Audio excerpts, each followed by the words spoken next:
آمين.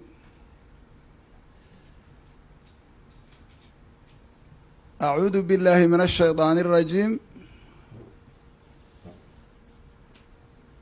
كل نفس ذائقة الموت وإنما توفون أجوركم يوم القيامة فمن زحزح عن النار وأدخل الجنة فقد فاز وما الحياة الدنيا إلا متاع الغرور. إنا لله وإنا إليه راجعون. أنت أنا هذا الكيج جلين وحان إذن كان إذن كعد صنايا هل قل هو اللي إن أنا آخرنه سإلهي قبر جيس أقب وجيه.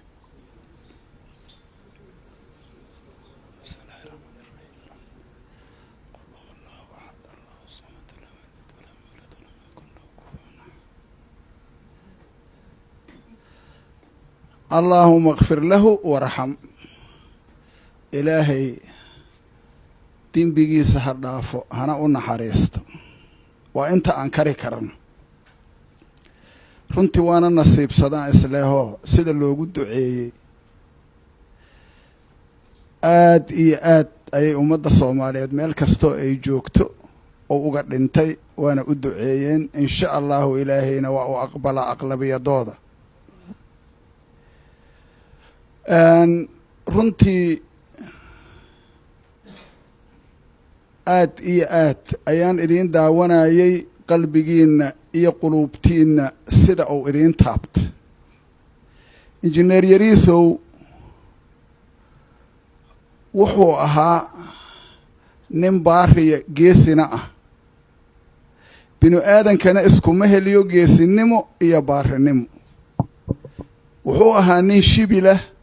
on haddana la baji kare oo cid kasta oo ama dhiig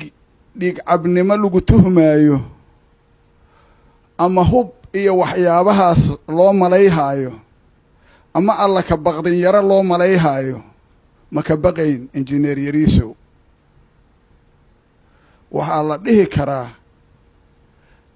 nin mar walba haddii leeska hor yimaado gadaalasan oo ahaayo geesinimadiisu ay soo duxayso oon la baji karin waxaan rabnaa marka inaan u tacsiyeyno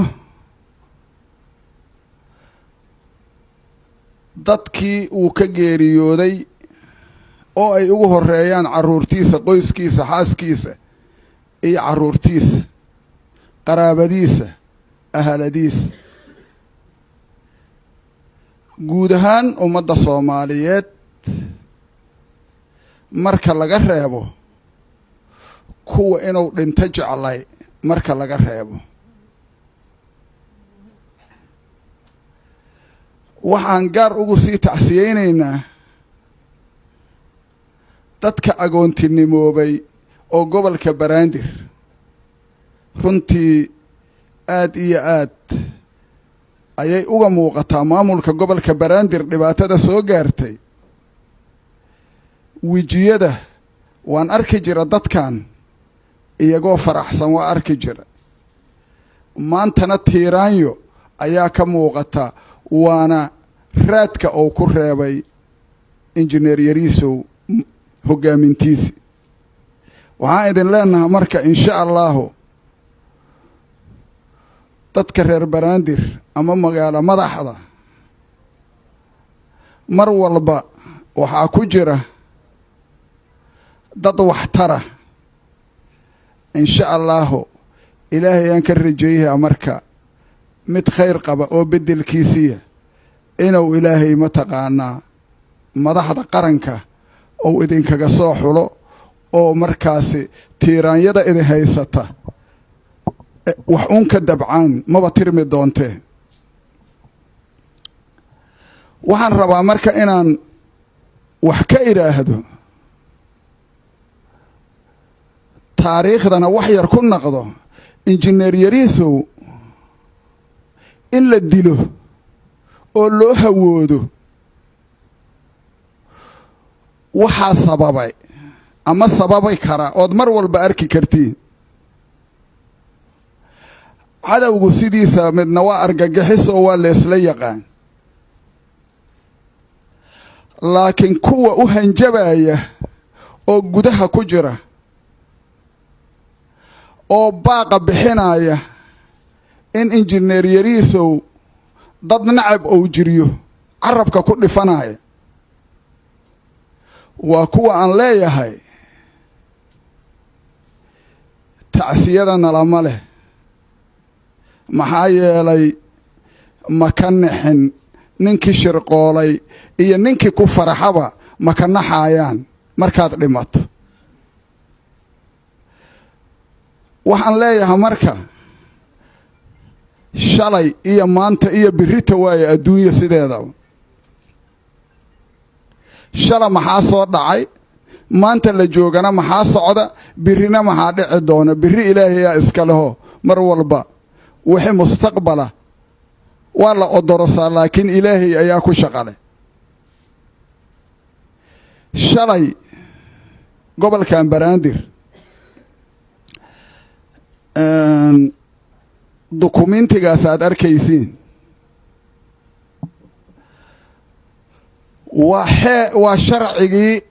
gobolka Banaadir aan ku dhisnay oon council loogu sameeyey waagii oo ra'iisul wasaaraha ahay Nuur Xasan Xuseen madaxweynena Cabdullaahi Yuusuf uu ahaa waa kaas sharcigi gobolka Banaadir ku qoran council loo sameeyey xeer hoosaadkiisina waa kaas ay goluhu ku shaqeeyayeen councilkaas maanta maxaa marmarsiyo looga dhigta yariisow council la sameeyo kuwii shala u ololeeyay in councilkaas la kala diro oo anagu aan ognahay oo shalay u dagaalamayay councilkaani gobolka Banaadir looma dhamma raalli kama nihin kuwii dhahayo hala kala dira dhahayay oo u ololeeyay oo maalin walba ma taqaanaa in ku dadaalayay in councilkaas la kala diro inay maanta na yiraahdaan isla iyagi councilkiyaan rabnaa ilaahan idinku dhaarshe ma ka rumaysan karnaa kama rumaysan karna maxaa yeelay markii la diyaariyay oo 64 u ahaaye Soomaaliya oo dhamaa u dhameede waana lagu heshiiyo beelaha Soomaaliyeed waa ku heshiiyeen maanta dadka Soomaaliyeed ama caasimadaano mumathaliin aan la soo magacaabin ayay lahaalehed hadday diideen shalay maantana ay ugu hanjabeen injineer yariisow allaha u naxariistay jannadi fardowsa allaha ka waraabiye arrinkaas ummadda Soomaaliyeed gaar ahaan dadka Muqdisho ku nool Soomaalidu waxay tiraahdaa nimaan ku furi dooniyo ku rarin waa kalimatul xaq yuriidu bihal baadil kelimadu wanaagsan oo xaq darro lagu raadayo waayo maxaa yeelay shalay ay qabsan lahaayeenay reedaha ka roogsan lahaayeenay ilaa shan lahaayeen iyaga sababtooda gobolkan u yeelan waaye councilkii iyaga ka kala dira maanta waxa looga baahan yahay maxay yihiin haddii ayba insaan yihiin oo islaam yihiin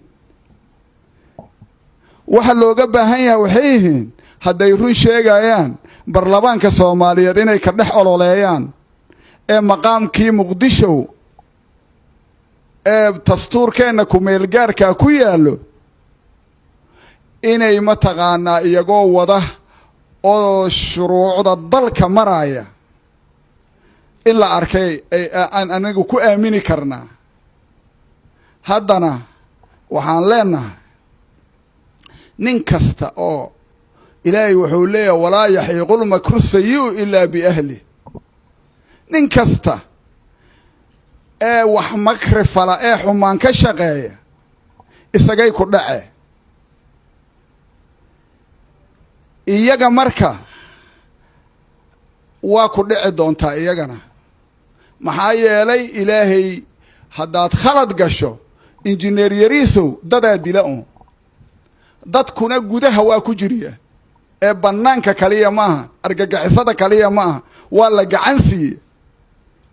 mid baqdin geliye oo cabsi geliye mid irid u fududeeye mid cadowga xiriir la sameeye argagixisada mid kasta qaybtow ka qaataa ilaahay ka abaal marinaya waxaan ugu baaqaa marka ummadda Soomaaliyeed guud ahaan gaar ahaan dadka Muqdisho inay nidaamkooda ilaashadaan ma nin aan xil hayn oo xilka uu haayo na aan sharciyan ku shaqayhayn miya ummadda meel gaarsii kara dalka Soomaaliya wuxuu u gudubiyay nidaam isbedela qofka waa doorasho u galaa madaxweynuhu markuu dhacayna ka kale u hambaliyayha marka madaxweynaha iyo ra'iisul wasaaraha hadda jooga iyo xukuumadda hadda jirta ayaa waxaa laga rabaa inay waajibaadkooda gutaan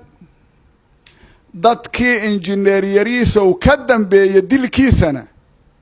tilaabta ku habboon oo sharciga waafaqsan waa inay mariyaan waana in baarista la soo gebangebeeyo si shacabka gobolka Banaadir ay u arkaan